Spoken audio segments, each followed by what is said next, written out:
Mesdames, Messieurs, bonsoir. On le dit à Casablanca, alors qu'il assiste à un match de football à Rio de Janeiro. On le croit à Abidjan. Un de ses collègues vous répond qu'il revient de Hambourg à la fin de la semaine. On a de la peine à le suivre à trace, si ce n'est au fil incandescent de ses articles dans Le Jour ou ses interventions sur les plateaux de télé ou de radio. Il est passionné, incisif et truculent. Il ne laisse personne, mais alors personne, indifférent. On l'aime, on ne l'aime pas. Bruno Tagné, puisqu'il s'agit de lui, a assis une réputation qui inspire le respect. Ce journaliste, chef de service politique au quotidien Le Jour, vient de commettre un livre, un autre sur le football camerounais. La tragédie des Lions indomptables, c'est le titre de cet essai, un réquisitoire dont l'auteur nous présente sa plaidoirie. Mais avant, il fait un détour du côté du CNC, le Conseil national de la communication, dont il est membre. Le CNC se porte plutôt bien, très très critiqué, ce qui est tout à fait normal pour une institution qui commence seulement à faire ses premiers pas. Oui, mais globalement, le CNC se porte bien. Sinon, bon, je ne suis pas en plein dans la politique, pour ne pas dire les politiques du CNC, mais les critiques en majorité portent sur quoi? En réalité, la principale critique porte sur les décisions qui sont rendues par le CNC, parce que vous savez que le décret du 23 janvier 2012 qui crée le Conseil national de la communication donne entre autres missions, enfin c'était un organe de régulation, et parmi les missions de régulation, il y a également le pouvoir de sanction qui a été donné au CNC, et donc c'est un pouvoir qui semble lui être contesté par la corporation. Donc les gens n'acceptent toujours pas que le CNC sanctionne des journalistes, qui peut aller des suspensions temporaires jusqu'à 6 mois et même prononcer des suspensions définitives. Donc le CNC effectivement a des pouvoirs assez importants, pour ne pas dire exorbitants. Voilà, j'imagine qu'au moment de prendre des décisions, il faut un consensus. Est-ce que parfois vous avez, vous journaliste Jean-Bruno Tagné, l'impression que bon, on est allé un peu trop loin dans la sanction? Bon, disons que le CNC, les décisions du Conseil national de la communication font l'objet de beaucoup de débats. Et personnellement, je suis de ceux qui militent au sein du CNC pour que nos réunions et surtout les auditions des journalistes qui sont traduits devant le Conseil national de la communication soient publiques, que ce soit télévisé, pour que les uns et les autres puissent se faire une opinion de ce que les journalistes font une fois qu'ils sont devant le CNC. Parce qu'il est c'est très bien pour les journalistes de crier à la tentative de musellement des médias et tout ça là, mais une fois qu'ils sont devant le CNC et qu'ils sont en face de leurs responsabilités, le discours n'est plus exactement le même. Parce que vous voyez très bien que, d'accord, moi je suis un fervent défenseur de la liberté d'expression parce que personnellement j'en jouis abondamment, mais il y a quand même une certaine responsabilité qu'il faut avoir, même lorsqu'on jouit de sa liberté d'expression. Et malheureusement, beaucoup de journalistes vont un peu trop loin, et une fois qu'ils sont devant le CNC, moi ça m'aurait fait plaisir que le public découvre par lui-même de quoi ils sont accusés, comment ils se défendent, et je suis sûr que l'opinion publique changerait beaucoup sur un certain nombre de journalistes. Qu'est-ce qui bloque? Pourquoi est-ce que l'occasion n'est pas donnée justement au public d'assister en direct à ces auditions? Bon, disons que pour l'instant, c'est une idée qui a été émise au sein du Conseil, et les autres membres sont sensibilisés sur cette question, et maintenant on va devoir trancher. Parce que vous savez, le Conseil national de la communication, c'est 9 membres, et les décisions conformément au décret du 23 janvier 2012 sont prises à la majorité des membres, des 2 tiers des membres. Et donc lorsqu'il a égalité de voix, la voix du président, elle est prépondérante. En ce moment, nous sommes 8, parce que Monseigneur Béfé, qui était le président du Conseil national de la communication, est décédé, dont il ne reste plus que 8 membres. Et je peux vous dire qu'aucune décision, ou alors très peu de décisions, sont rendues de manière à l'unanimité. majorité des membres. Il y a énormément de discussions et parfois ces discussions sont si houleuses que cela vit à la querelle. C'est vous dire la nature et la qualité des débats qu'il y a au sein du Conseil national de la communication. C'est dommage que le public ne retienne que les sanctions. C'est dommage que la corporation, qui a intérêt à ce qu'il y ait une espèce, je n'aime pas cette expression mais je vais l'utiliser, la corporation qui a intérêt à ce que la profession soit dératisée. Donc c'est dommage que la corporation qui a intérêt à ce que la profession soit dératisée soit la première à être l'adversaire du Conseil national de la communication. Mais personnellement, cela ne me gêne pas, c'est l'expression de la liberté, une liberté dans le cas d'espèce qui traduit plus une ignorance, pardon de le dire, mais c'est la réalité. Beaucoup de journalistes sont ignorants du texte qui crée le Conseil national de la communication et même du fonctionnement de cet organe, et c'est dommage. Jean-Bruno Tanier, tantôt vous parliez de discours, et à propos de discours, il y a 4 ans, vous disiez que le Cameroun est un pays sinistré. Aujourd'hui, vous remettez ça? Oui, le Cameroun c'est un pays sinistré. Moi je ne sais pas quel est le secteur de la vie publique au Cameroun, ou alors que vous prenez sur le plan social, économique, politique, culturel, tous les secteurs de la société, il n'y en a pas un dont on puisse être fier. Il y a encore quelques temps, on pouvait au moins se contenter du football, mais ça ne va pas. Sur le plan politique, ce n'est pas lisible, c'est le cafouillage total. Sur le plan économique, le chômage gangrène la jeunesse, les performances économiques du Cameroun, ce n'est pas exactement cela. Même les pays qui sortent en guerre, comme la Côte d'Ivoire, les pays comme l'Angola, ont connu un niveau de croissance qui est tout à fait extraordinaire comparé au Cameroun qui, dit-on, est en paix. Donc voilà, la situation effectivement du Cameroun n'est pas terrible. Et sûr, il y a des injustices sociales à tous les coins de rue, des motifs de soulèvement à tous les coins de rue. Et il y a des fois où je me dis le Cameroun c'est un pays miraculé parce que tout est réuni pour faire un cocktail explosif, mais jusqu'à présent ça reste un peu sourd. Mais pour combien de temps encore? Je ne sais pas, vous faites preuve d'un pessimisme. On va surfer sur la vague de la politique. Vous êtes convaincu encore aujourd'hui que l'alternance au Cameroun, c'est pas pour demain? Disons que je ne suis pas pessimiste. J'essaye simplement d'observer la société camerounaise telle qu'elle est. Et je cherche des motifs de satisfaction. Et autre chose, à titre personnel, j'aurais pu me contenter parce que je suis un privilégié. Privilégié en ce sens que j'ai la chance d'avoir un emploi.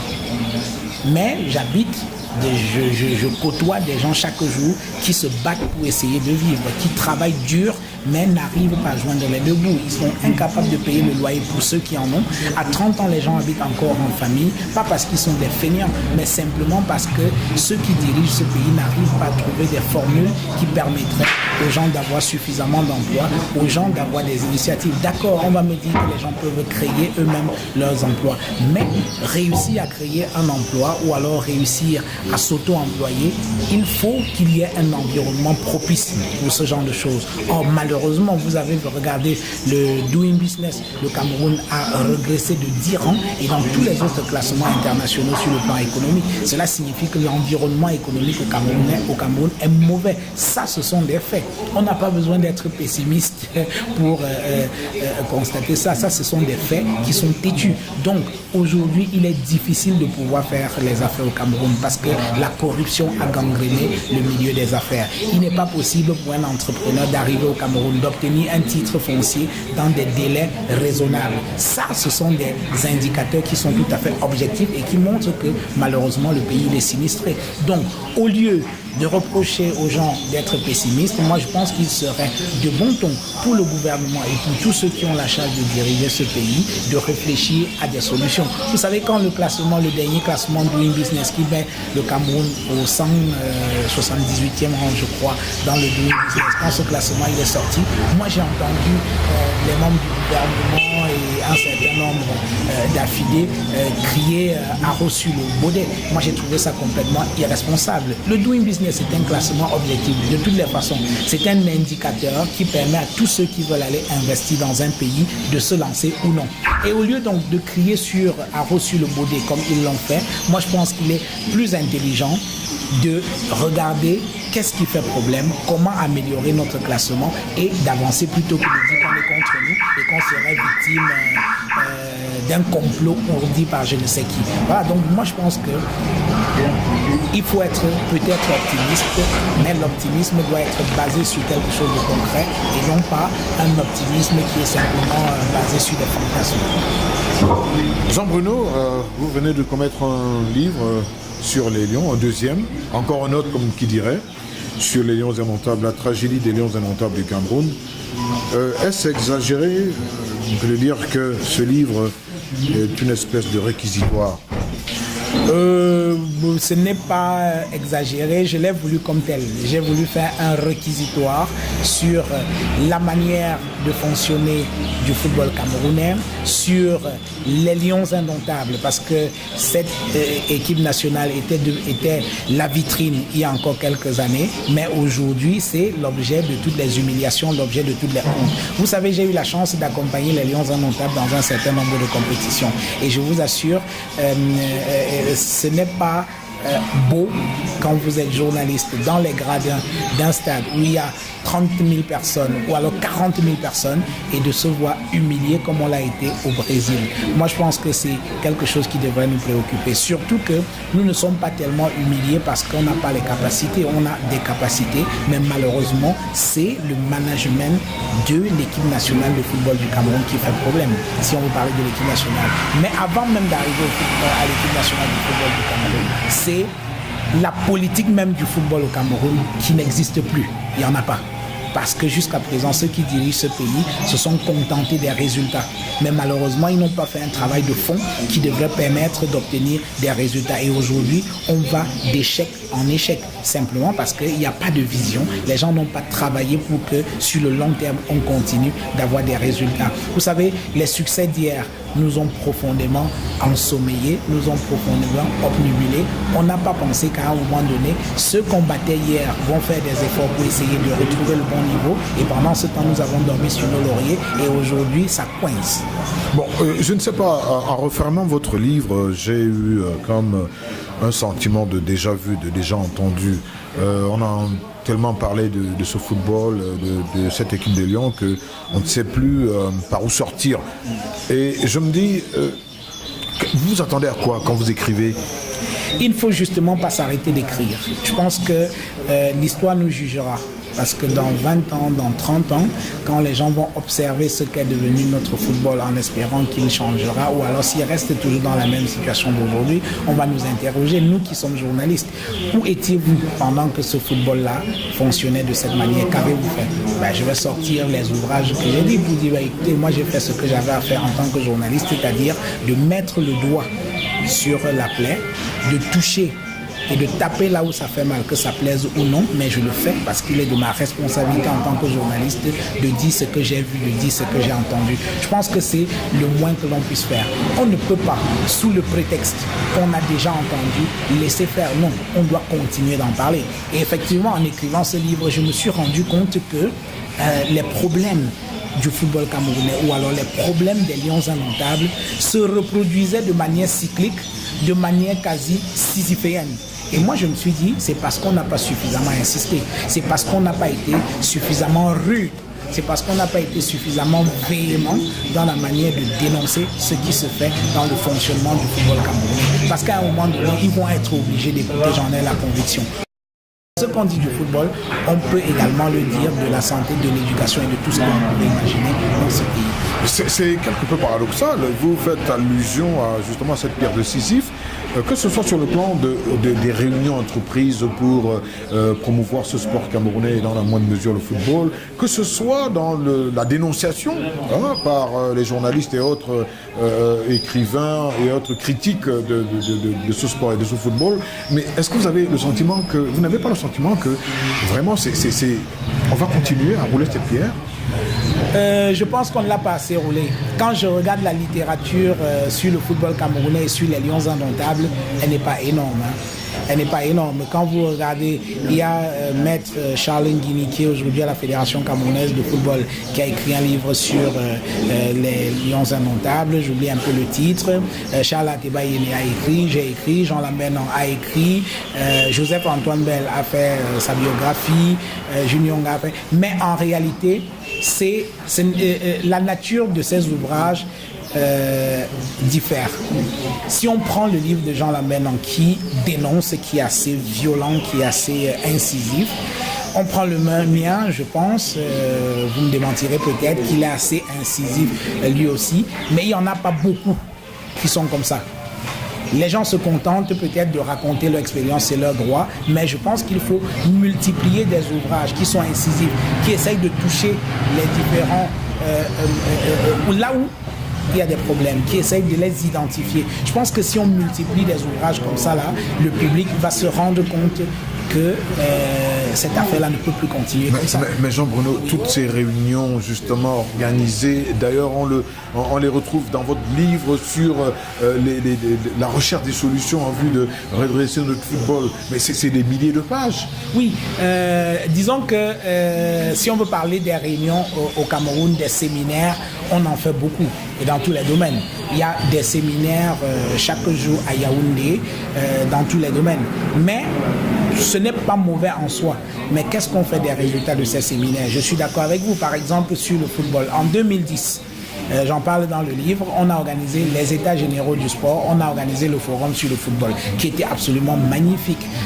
J'y ai pas pris part, mais en tant qu'observateur, j'ai observé, j'ai regardé comment tout cela s'est déroulé. C'est la plus grande réflexion de fond qui ait jamais existé dans ce pays sur la relance du football et sur la relance du sport en général.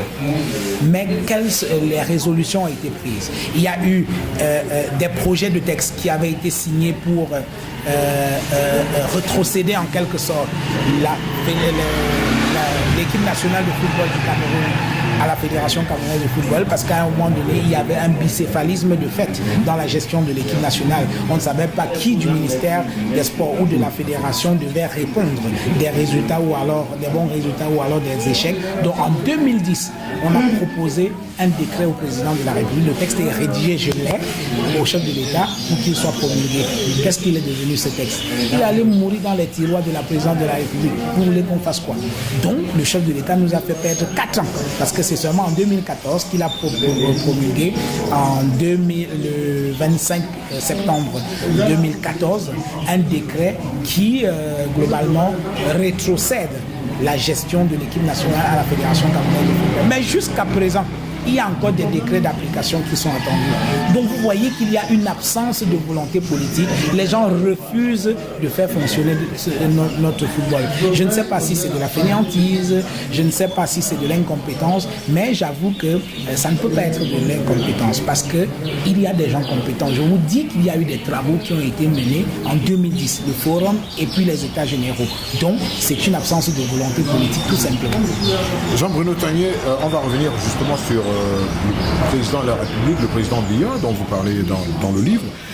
Cela dit, en attendant, une des approches rédactionnelles, c'est le genre épileptique que vous avez choisi.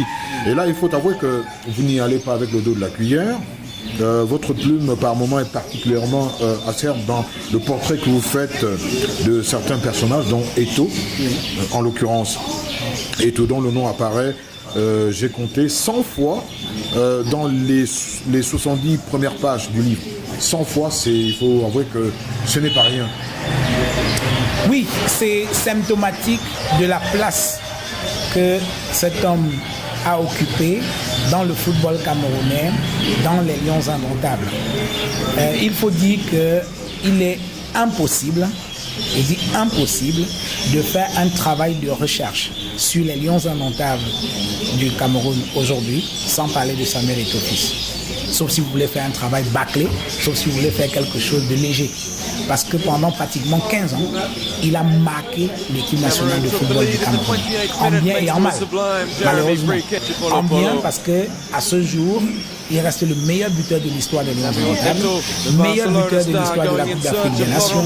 Il a irradié de son extraordinaire talent l'équipe nationale de football du Cameroun. Et personnellement, je suis convaincu qu'il nous faudra du temps pour trouver un autre joueur comme Samuel Eto'o fils. Ça va être extrêmement difficile parce que des génies de son espèce ne courent pas les rues. De toutes les manières, on n'en a pas dans un pays tout le temps. Jusqu'à présent, le bon Dieu nous a gratifié de Roger Mila. Maintenant, c'est Samuel Eto'o. Et le prochain, j'espère que je serai encore en vie quand on le découvrira. Ça, c'est Eto'o le footballeur. Mais malheureusement, il y a eu un autre Samuel Eto'o qui était mégalomane, un peu vaniteux, prétentieux, arrogant, manipulateur. Et c'est cet autre Eto'o qui est tout à fait détestable. Parce que malheureusement, il a fait beaucoup de bien au football camerounais, mais beaucoup de mal aussi. Et il est important qu'on le sache. L'objectif, c'est quoi? C'est pour que plus jamais on ait ça dans l'équipe nationale de football du Cameroun. À sa décharge, je montre que le Cameroun ne s'est pas montré à la hauteur d'un footballeur de son niveau. Un gars qui est extrêmement riche, je pense qu'il y a une manière de le gérer. Et c'est la première fois qu'on avait un joueur de ce niveau-là, parce que Roger Mila, c'était tout à fait un débrouillard quand il faut parler financièrement parlant. Mais en termes de talent, je pense qu'il est phénoménal.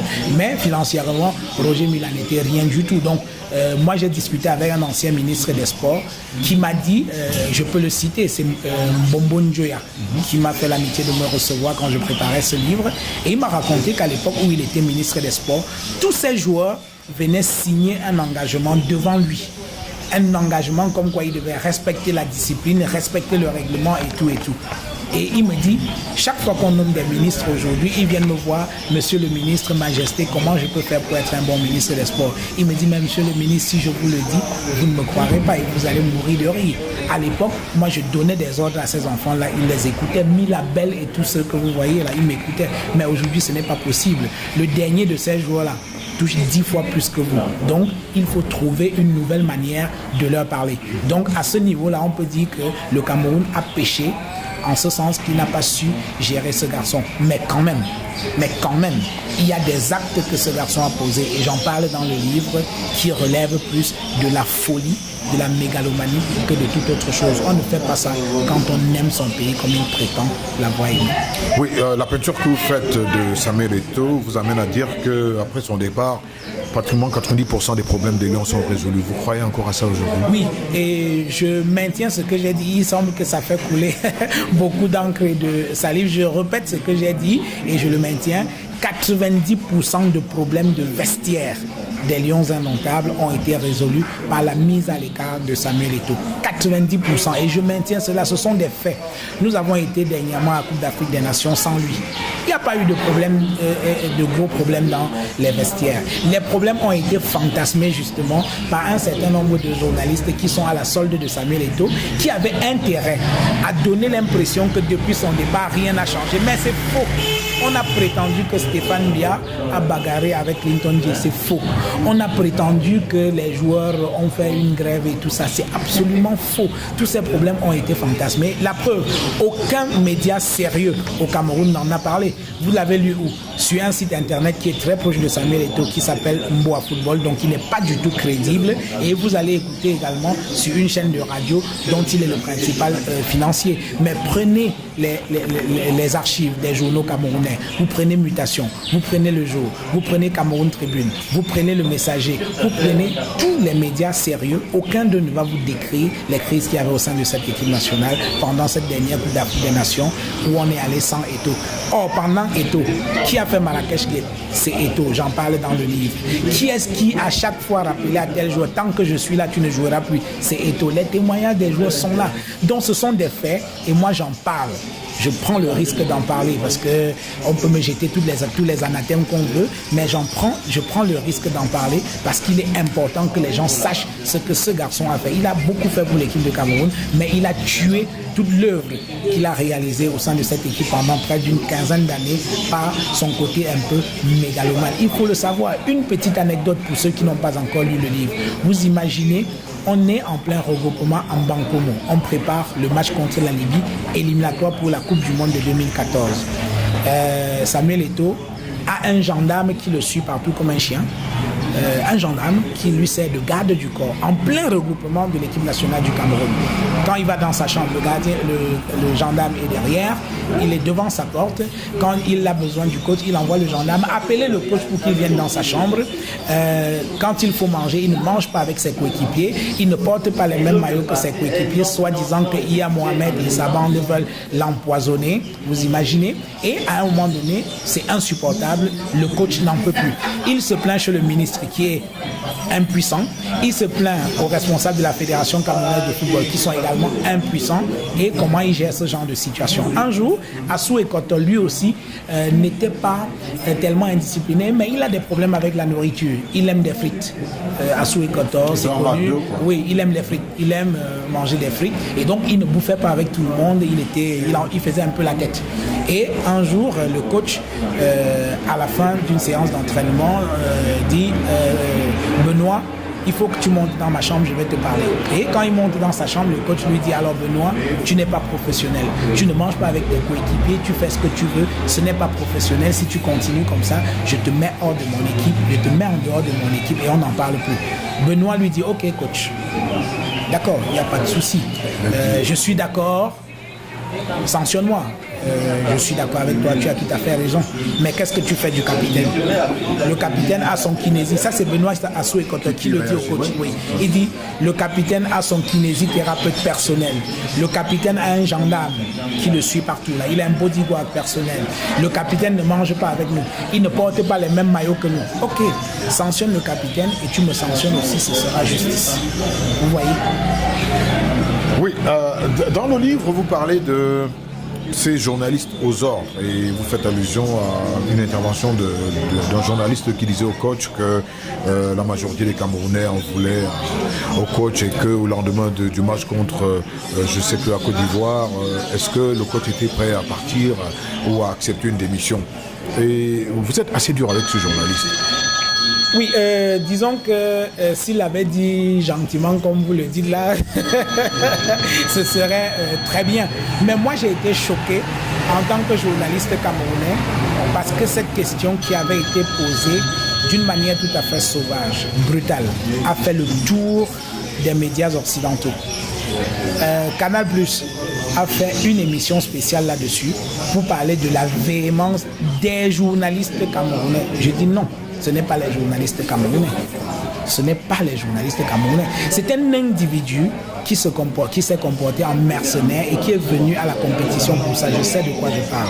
Ils ont été mis en mission pour essayer de déstabiliser l'entraîneur parce que dans la galaxie Eto'o, on n'a jamais supporté Volker Fink parce qu'effectivement, c'est Volker Fink qui a contribué à ce qu'on le chasse de l'équipe nationale. Oui, Jean-Bruno, oui. Là je vous arrête.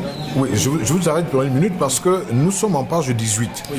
Vous dites que le mot détester est très dur. Bon, d'une certaine véhémence, comme vous dites, mais en page 60, vous reprenez un peu ce que ce journaliste a dit en affirmant qu'effectivement, la majorité des Camerounais n'aimaient pas. Oui, mais donc vous dites pratiquement la même chose. Oui, mais pas détester. Vous savez, le poids des mots. Le poids des mots. Et le journalisme, c'est un métier qui est assez élégant. On peut être tout à fait dur, on peut être tout à fait incisif, mais en restant élégant, en restant correct. Moi, j'ai vu des conférences de presse où on dit « Coach, est-ce que vous allez démissionner ?» Mais vous ne pouvez pas dire « Coach ». Vous savez que tous les Camerounais vous détestent. C'est le résultat de quelle étude? Moi, je suis Camerounais, je ne le déteste pas. Je ne l'apprécie peut-être pas, mais je ne le déteste pas parce que là, nous parlons du football, nous parlons du sport. Et le mot détester n'a rien à voir dans le sport. Moi, c'est ce qui me choque. Et ce qui me choque également, c'est qu'on attribue cette manière tout à fait villageoise de faire aux journalistes camerounais. Je crois être un journaliste camerounais, mais il ne me viendrait jamais à l'idée de cracher au nez de quelqu'un que je le déteste. Jean Lambert, c'est un journaliste tout à fait incisif, mais il n'a jamais dit à quelqu'un qu'on le déteste. Alain Belibi, c'est un intervieweur hors pair, mais il reste tout à fait élégant, il reste courtois. C'est tout ce que je veux. Mais malheureusement, Ces journalistes-là, ce sont des mercenaires qui ont été mis en mission pour faire justement ce travail-là. Ils étaient dans leur rôle et ce n'était pas la première fois. C'est pour cela que j'ai tenu à le relever. Je vous ai dit tout à l'heure que l'objectif d'un certain nombre d'étolâtres, c'était de montrer que le départ d'Eto n'a fondamentalement rien changé dans l'équipe nationale. Or, c'est faux. Son départ a changé quelque chose. Son départ a changé quelque chose en termes de relations entre les joueurs. Les joueurs se respectent. Vous avez vu le discours de Stéphane Biya. Stéphane Biya a du respect pour son sélectionneur. Il ne parle même plus de sélectionneur ou de coach. Il parle de lui, du manager. Vous voyez, ça veut dire que le discours a changé. L'époque d'un type qui était omniscient, qui terrorisait ses coéquipiers, qui pensait qu'il pouvait régenter tout est passé. Aujourd'hui, on a un entraîneur qui écoute son sélectionneur, qui écoute ce que disent les autorités, que ce soit le ministre des Sports ou alors les responsables de la Fédération camerounaise de football, sans être faible pour autant. Parce que je vous rappelle que pour aller à la Coupe du Monde, Stéphane Biya, Aboubakar Vincent et Choupo-Moting, ce sont eux qui ont négocié la question des primes. Et les informations que j'ai, c'est que ce ne sont pas de petits négociateurs. Vous voyez, donc on peut obtenir un certain nombre de choses sans pour autant être mégalomane, sans donner l'impression qu'on va essayer de régenter tout. Jean-Bruno Tanier, votre livre que je trouve très intéressant, je l'ai lu sous plusieurs dimensions. Il y a la dimension du lecteur qui s'occupe de la chose sportive au Cameroun, mais en même temps, j'ai eu comme une lecture politique de cette affaire. C'est-à-dire que quelque part, vous surfez sur la vague du politique et de la politique. Je vais vous prendre quelques exemples. Ces joueurs de l'équipe nationale, ces anciens joueurs que Samuel Eto'o rencontre pour aller à l'encontre de la FECAFOOT, créer une FECAFOOT avec une équipe d'anciens Lions indomptables. Les gars s'entendent, mais au niveau, dès qu'ils arrivent à une réunion au service du Premier ministre, il y a comme des histoires. Cela me fait penser bizarrement aux années 90 avec l'opposition politique camerounaise qui s'entend entre guillemets et à la dernière minute, on assiste à une débandade. Alors je suis content que vous ayez observé cela parce que mon livre, ce n'est pas le livre d'un journaliste sportif. Moi, j'ai été journaliste sportif, mais je ne le suis plus. Donc j'observe cette chose-là de loin et c'est pour ça que j'ai le recul et le détachement nécessaire qui me permet de toucher un certain nombre de choses que les journalistes sportifs, encore en exercice, sauf erreur de ma part, il leur serait difficile de toucher un certain nombre de choses parce qu'il touchera des intérêts qui vont forcément avoir un impact sur leur manière de travailler. Donc le fait que je sois aujourd'hui journaliste politique, c'est-à-dire détaché de ce qui concerne le sport, me donne un peu plus, je veux dire, de pouvoir, de courage pour toucher un certain nombre de choses. Et il y a également la dimension analytique que je donne à un certain nombre de choses dans cet ouvrage-là qui tient de ma casquette de journaliste politique parce que je ne regarde pas les choses uniquement sous la lunette du football. Non, il y a également cette dimension politique et c'est pour ça que je consacre un chapitre au chef de l'État dans lequel je dis Paul Biya peut-il mettre fin à la chienlit. Ça c'est vraiment de la politique, mais là, la politique qui a trait au football, au sport globalement. Et pour revenir à votre question sur, je pense que les anciens Lions indomptables ont profondément déçu et ils sont également une partie des problèmes des Lions indomptables aujourd'hui. Il y en a très peu qui prennent la parole pour dire des choses qui peuvent aller dans le sens de construire l'équipe nationale de football du Cameroun. Quand ils prennent la parole, c'est pour diviser, c'est pour demander la tête de tel sélectionneur et tout. Je ne vais pas vous le cacher, Roger Mila par exemple. Je ne me souviens pas de la dernière fois où Roger Mila a dit quelque chose de positif sur un entraîneur. Le seul entraîneur qui a trouvé grâce à ses yeux s'appelle Jean-Paul Rakolo. Voilà. Donc, à ce niveau-là, sa parole ne pèse plus. Or, pour ce qu'il a été, pour ce qu'il est ambassadeur itinérant, donc il devrait être l'un des collaborateurs du chef de l'État, l'une des oreilles du chef de l'État en matière de football, parce qu'au moins il s'y connaît. Mais aujourd'hui, sa parole s'est banalisée à cause de ses déclarations intempestives et parfois pas très réfléchies, malheureusement. Et c'est pour cela qu'il est difficile pour les anciens Lions de parler de la même voix. Quand on revient de la Coupe Coupe du Monde, j'ai eu un entretien avec Samuel Eto'o qui ambitionnait de fédérer les anciens Lions indomptables pour qu'ils prennent la Fédération camerounaise de football. Et il m'a confié qu'il avait un faible pour Joseph-Antoine Bell. Il m'a dit Joseph-Antoine Bell est de loin le plus intelligent de tous. Mais il est futé Eto'o. Il m'a dit il est intelligent, mais le pouvoir ne l'aime pas. Mais les autres anciens lions ne l'aiment pas, on ne l'apprécie pas. Et cela s'est vérifié par la suite, parce que dès qu'il y a eu les premières réunions, ils étaient tous divisés. Tous divisés. Roger Mila ne s'entendait pas avec Bell. Mabouang ne voulait pas sentir Bell. Roger Mila estimait que Mabouang n'a même pas la légitimité de parler des Lions indomptables parce qu'il ne l'a presque pas été. David Mayebi, c'est à peine si Samuel Eto'o même n'acceptait pas qu'il prenne part à ces réunions parce qu'il ne le considère pas comme un ancien lion et tout ça. Donc ils étaient tellement divisés. Quand ils arrivent chez le Premier ministre pour les auditions qui avaient été prescrites par le chef de l'État, ils se sont humiliés parce qu'ils étaient tous divisés.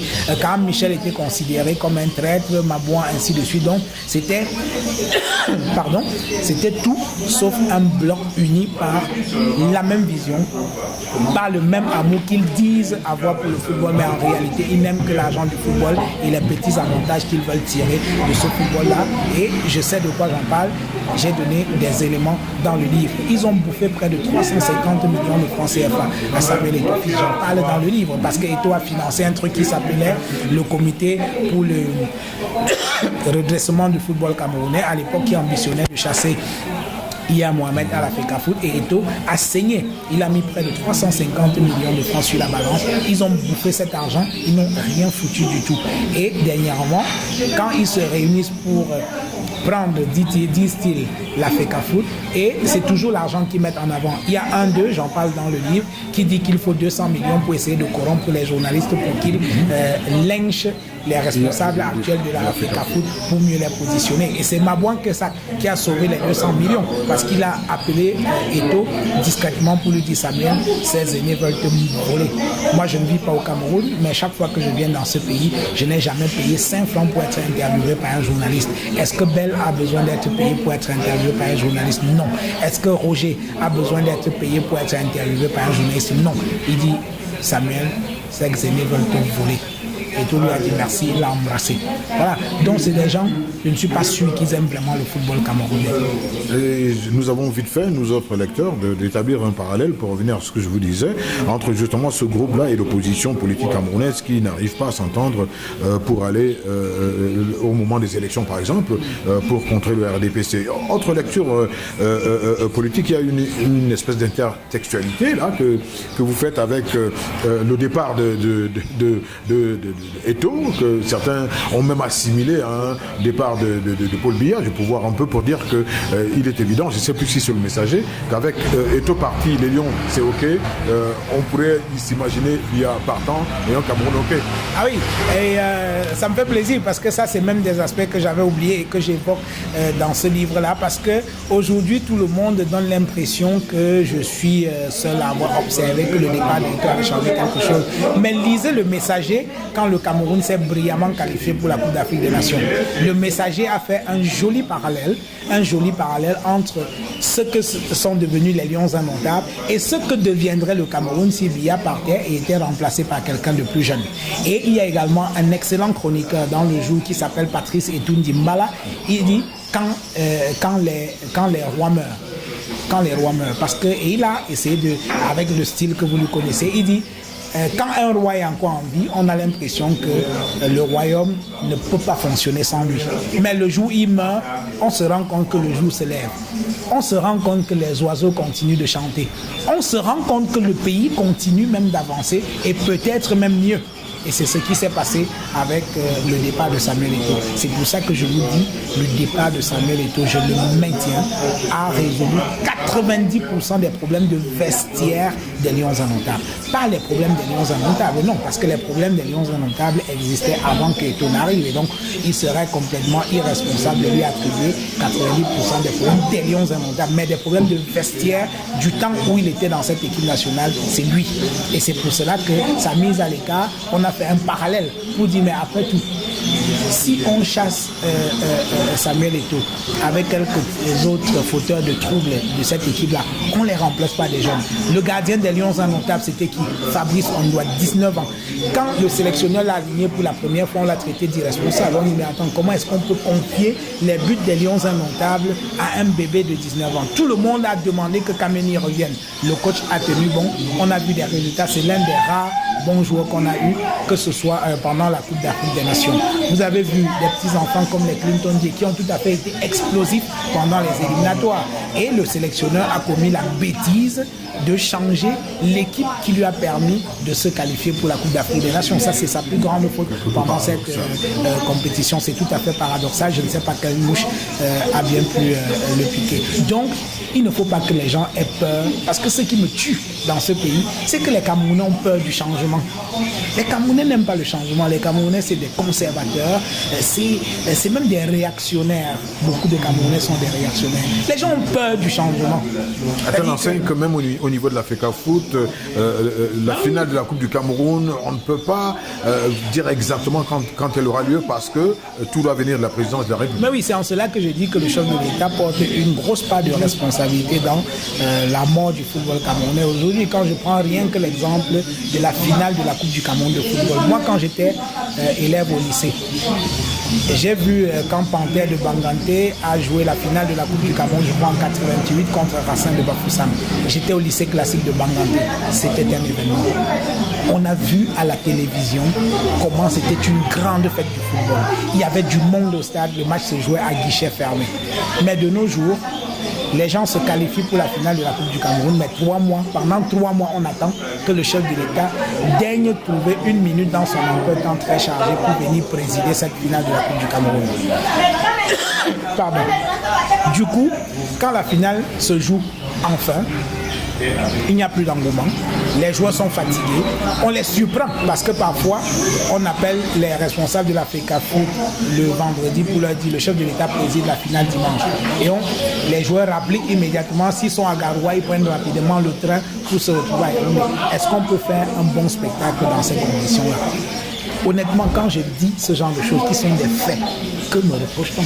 Ce sont des faits qui sont têtus. Voilà. Donc c'est en cela que je dis qu'il a participé à tuer le football. Autre exemple, ce pays, en 30 ans de pouvoir, le chef de l'État a construit un seul stade, celui de Limbe, qui n'est pas encore éprouvé d'ailleurs. Est-ce que c'est normal? Ou un pays qui a participé à 7 Coupes du Monde déjà. Donc il n'y a pas eu véritable politique du football dans ce pays.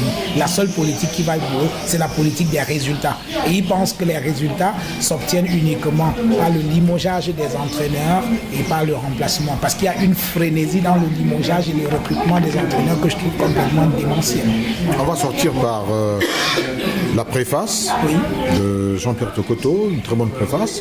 Mais Jean-Pierre Tokoto qui affirme que votre livre, en même temps que vous jetez un regard critique sur le football et la fédération, vous proposez des solutions. Je n'en ai pas beaucoup vu. Alors maintenant que vous avez l'opportunité de nous en parler, après ce tableau quelque peu sombre, quelles sont les portes de sortie?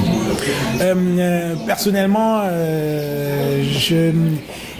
avec mon éditeur, effectivement, il avait prévu que je fasse un chapitre solution. Mais j'ai trouvé ça prétentieux et contre-productif. Parce que je ne suis pas sûr que j'ai les capacités qui me permettent de dire voici les solutions qu'il faut apporter pour que le football camerounais se relève. Non, un seul individu à lui tout seul ne peut pas le faire. Ça va être un magicien. Je pense qu'il faudrait qu'on fasse une chose simple, qu'on s'entende d'abord sur le diagnostic. Parce que si on n'est même pas d'accord sur le diagnostic que je fais de la situation de ce football-là, on va continuer à tourner en rond.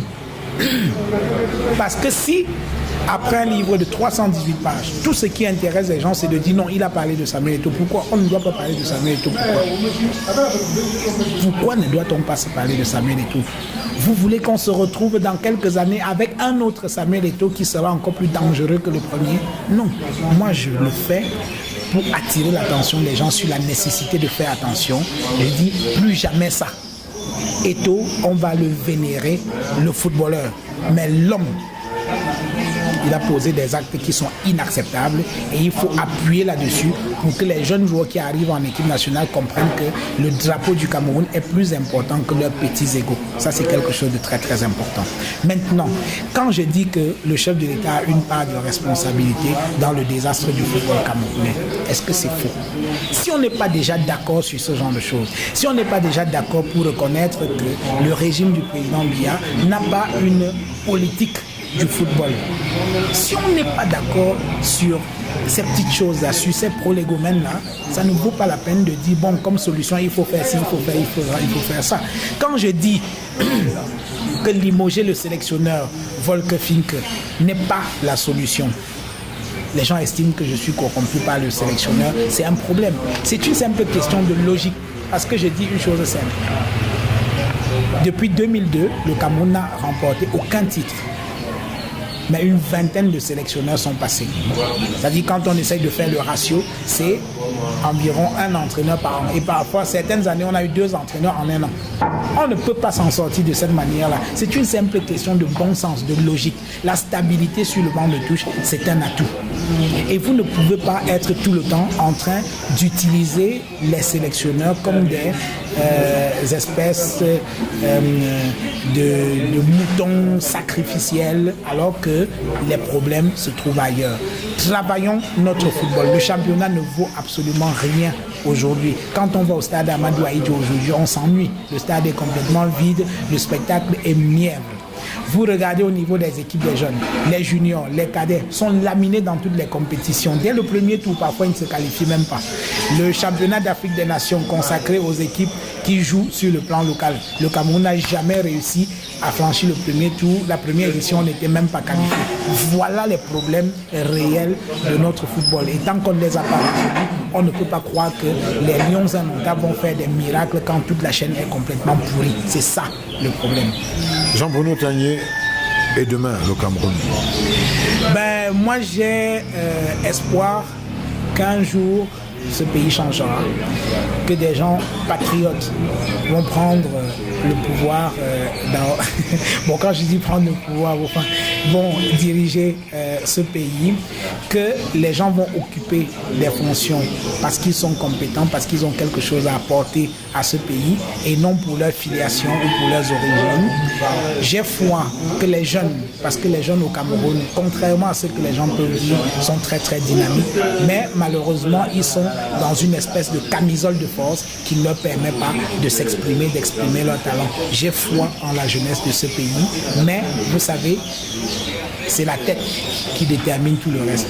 Tant que la tête ne tient pas très bien, le reste, on perd du temps.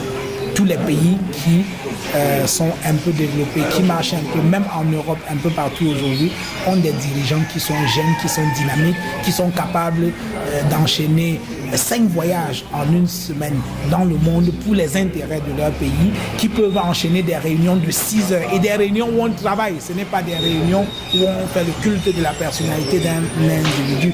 Quand nous allons avoir un dirigeant qui est capable de bosser comme ça, là, je pense que le Cameroun va se relever très vite. Beaucoup de gens croient qu'on ira chercher des gens ailleurs. Non. Les Camerounais sont extrêmement compétents et beaucoup dans la diaspora. Il y a une diaspora qui est très dynamique, qui est entreprenante, volontaire, mais la manière dont les choses fonctionnent aujourd'hui n'est pas de nature à pouvoir les amener à rentrer ou prêter leur talent à ce pays. L'environnement des affaires est mauvais, on ne peut pas dire le contraire. Moi, j'ai rencontré une fois, j'étais allé en France, un Camerounais qui voulait venir investir ici. Et il a pris mon contact. Quand il est arrivé ici, j'ai essayé de lui donner quelques contacts et tout. Au bout d'1 mois, il n'avait pas bougé.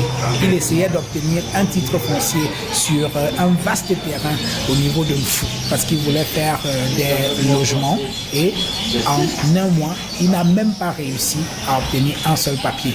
Parce qu'à tel point, on dit, ah oui, vous qui vivez en France, là, vous avez beaucoup d'argent donné pour nous et tout ça. Donc, vous voyez un fonctionnaire qui dit clairement, si vous ne donnez pas ma part, rien ne passe. Ça, ce sont les réalités de ce pays dont il faut parler. Il n'y a pas que ça, il y a beaucoup de gens qui font des efforts, mais malheureusement, on dit, une seule dent a pourri toute la bouche.